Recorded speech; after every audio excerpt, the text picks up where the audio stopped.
أعوذ بالله من الشيطان الرجيم.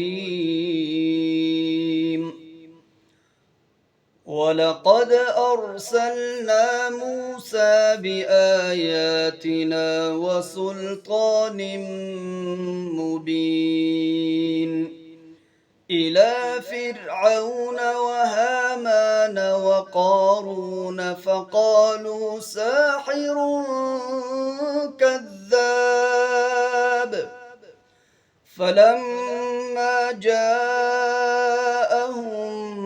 بالحق من عندنا قالوا اقتلوا أبناء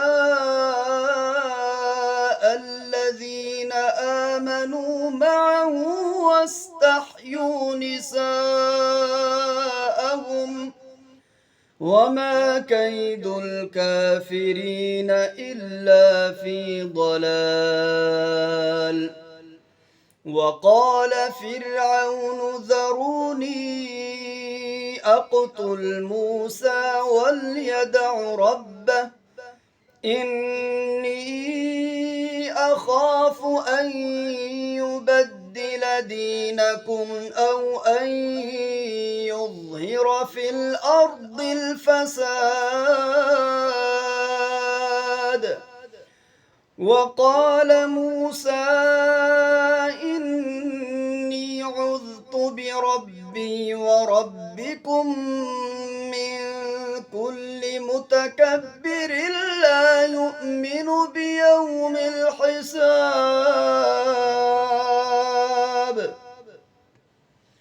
وقال رجل مؤمن من آل فرعون يكتم إيمانه أتقتلون رجلا أن يقول ربي الله وقد جاءكم بالبينات من ربكم وإن يك كاذبا فعليه كذبه وإن يك صادقا يصبكم بعض الذي يعدكم إن الله لا يهدي من هو مسرف كذاب. يا قوم لكم الملك اليوم ظاهرين في الأرض فمن ينصرنا من بأس الله إن جاءنا. قال فرعون ما أريكم إلا ما أرى وما أهديكم إلا سبيل الرشاد. صدق الله العظيم.